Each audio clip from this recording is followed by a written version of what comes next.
BFM Business. Toute l'info éco et business à la mi-journée. 60 minutes business. Guillaume Paul.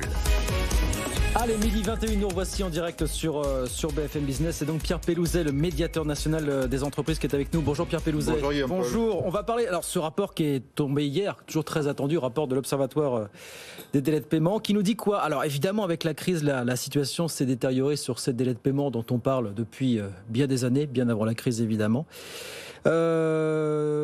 Dégradation limitée à 1,4 jours au plus fort de la crise, c'est ça Pierre? On va refaire un petit peu l'histoire. Ouais, si faisons un peu l'histoire.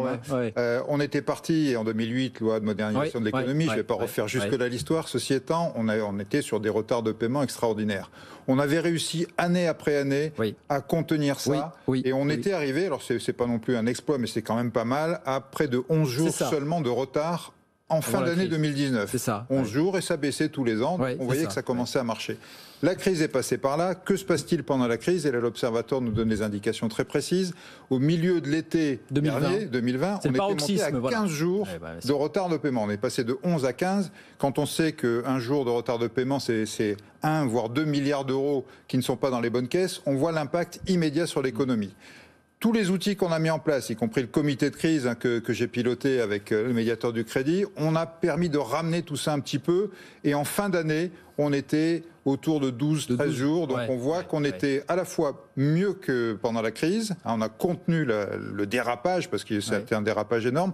Mais en même temps, on n'est pas revenu encore là où on était fin 2019. Donc il y a encore du travail à faire, il y a encore un effort à faire.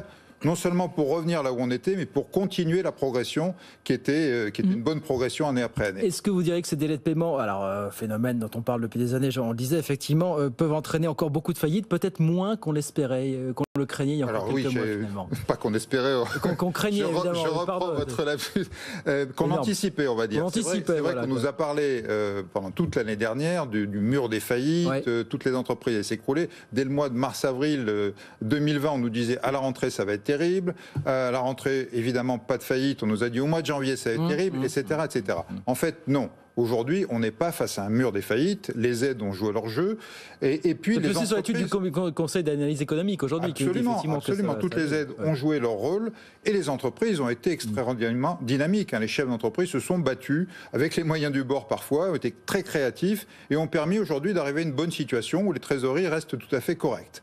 Ceci étant, aujourd'hui, c'est l'économie réelle, entre guillemets, qui reprend son rôle. C'est-à-dire qu'aujourd'hui, la trésorerie, elle vient plus des aides, elle vient des paiements, des factures. Je rappelle, le montant du crédit interentreprise, c'est plus de 600 milliards d'euros. Donc on est bien au-delà de toutes les aides. Et 19 milliards qui ne sont pas dans les caisses aujourd'hui, dans les bonnes caisses.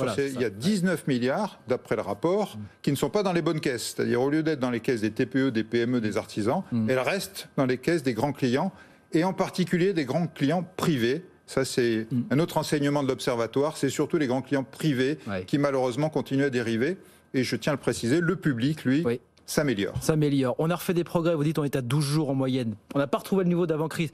Quand même, Pierre, si on va se faire du mal. 4 jours en Allemagne. 4 jours de retard en Allemagne. 7 aux Pays-Bas.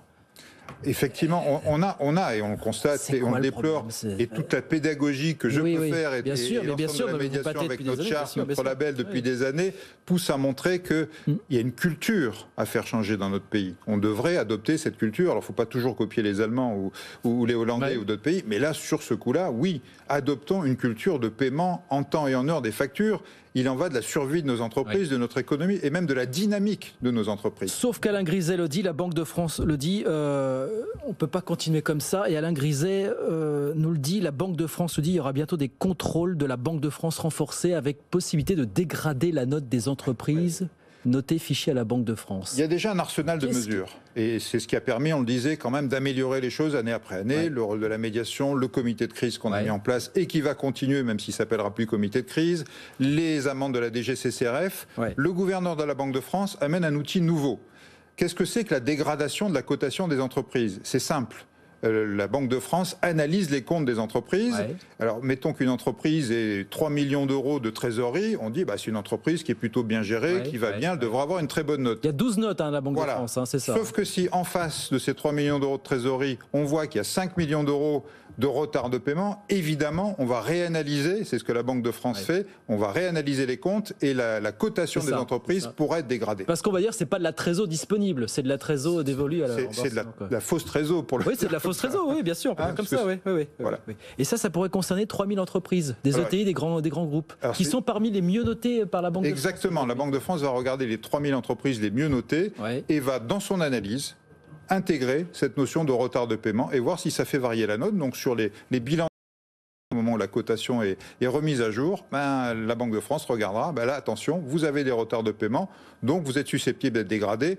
Bien entendu, tout ça se fait avec un dialogue avec l'entreprise concernée, mais c'est vrai que pour une entreprise, voir sa note dégradée, justement, c'est important. Vous dites c'est important, justement. Ces notes servent au financement des entreprises, c'est-à-dire les financeurs d'entreprises regardent le risque qu'elles prennent quand elles vont financer une entreprise et donc vont regarder la note Banque de France. Si une entreprise est bien cotée, on lui prête facilement et à des taux intéressants. Si elle est un petit peu moins bien cotée, évidemment, ça va jouer dessus. On va peut-être éviter de faire du business avec une entreprise, justement, quand on est un sous-traitant, avec cette entreprise qui est bien moins notée, finalement. Bien sûr, et les entreprises le regardent, tout à fait. Le MEDEF dit OK, mais il dit on veut une clause de revoyure. Qu'est-ce qu'il faut comprendre par là? C'est-à-dire que si on dégrade, il faut pouvoir relever la note après, c'est ça l'idée finalement? Alors, je ne vais pas parler à la place de la Banque de France, mais bien entendu, dans le processus normal de la Banque de France, il y a un dialogue, j'allais dire, permanent entre les agents de la Banque de France et les entreprises. Donc, la clause de revoyure, j'ai presque dire, elle est naturelle, mais c'est bien que le MEDEF le rappelle. Ces entreprises qui ne peuvent pas payer, ces donneurs d'ordre qui ne peuvent pas payer, évidemment, il y a les contraintes, il y a l'héritage de la crise. Est-ce que la flambée des prix de l'énergie commence à jouer? Est-ce que vous voyez des entreprises qui vous disent je ne peux pas rembourser tout de suite parce que je suis pénalisé de plus en plus par la flambée des prix de l'énergie? Alors il y a tout un tas de facteurs en fait, l'énergie vous l'avez cité, mais les matières premières, on travaille énormément, on a un autre comité de crise là pour le coup sur les matières premières, l'acier, le bois, le plastique, tout ça vient gréver les trésoreries des entreprises et donc bien évidemment il est encore plus important aujourd'hui qu'elles soient payées en temps et en heure. Il est important aussi qu'il y ait une compréhension, une écoute de leurs clients, c'est-à-dire qu'une entreprise qui vient vous voir en disant mes matières premières ont augmenté de 60%, et en plus les délais sont décalés de 3 ou 4 mois, il ne faut pas lui dire on a un contrat, on ne peut rien faire, débrouille-toi pour le prix, et en plus je te mets des pénalités de retard parce que tu ne peux pas me livrer en temps et en heure. Il faut qu'il y ait une écoute, une solidarité intelligente entre les clients et les fournisseurs, en particulier sur ces prix de matières premières et sur ces prix de l'énergie. D'autant qu'on arrive à la période, dans quelques mois, on va commencer à rembourser les PGE. Oui. C'est une échéance importante. Vous craignez un petit peu de casse, des moments difficiles à l'aube du printemps 2022, Pierre? Non, je ne crains pas de casse. Je pense que les choses se font de manière progressive. Les secteurs qui doivent continuer à être aidés continuent à être aidés. Après, de moins en moins. Et c'est normal. C'est normal parce que l'économie va de mieux en mieux. Comme je le disais, on revient vers l'économie réelle. Malgré tout, il y a un certain nombre de secteurs qui bénéficient encore du Fonds de solidarité le mois dernier et du fameux dispositif coût fixe pour les mois à venir. Donc, les aides restent en place là où on en a besoin. Après, on revient dans la vie normale. C'est-à-dire qu'une entreprise qui ne peut pas tenir structurellement, qui déjà était peut-être en difficulté avant, on va en voir qui vont déposer le bilan dans les mois ou dans les années qui viennent. C'est là qu'on va voir des... Alors vous allez me dire, j'aime pas le mot, sans doute, la notion d'entreprise zombie dont on a tellement parlé. C'est là malheureusement que, comme on dit, la mer va se retirer et qu'on va vraiment voir ceux qui étaient viable ou non avant la crise de toute façon. J'aime pas le mot non plus. Oui, d'une part, personne ne l'aime, mais voilà. D'une part, je pense que c'est pas forcément des entreprises zombies, c'est des entreprises qui avaient des difficultés. Certaines, aidées par les aides, ont pu rebondir, d'autant qu'on connaît une croissance exceptionnelle aujourd'hui.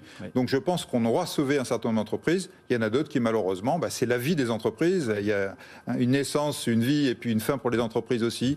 Ce sera le moment de déposer le bilan, mais espérons qu'il y en aura le moins possible. En tout cas, c'est ce que les chiffres montrent aujourd'hui. C'est le retour à la vie normale qui se précise. Merci beaucoup Pierre Pellouzet. Merci de nous voir, le médiateur national des entreprises avec nous sur BFM Business. Merci Pierre.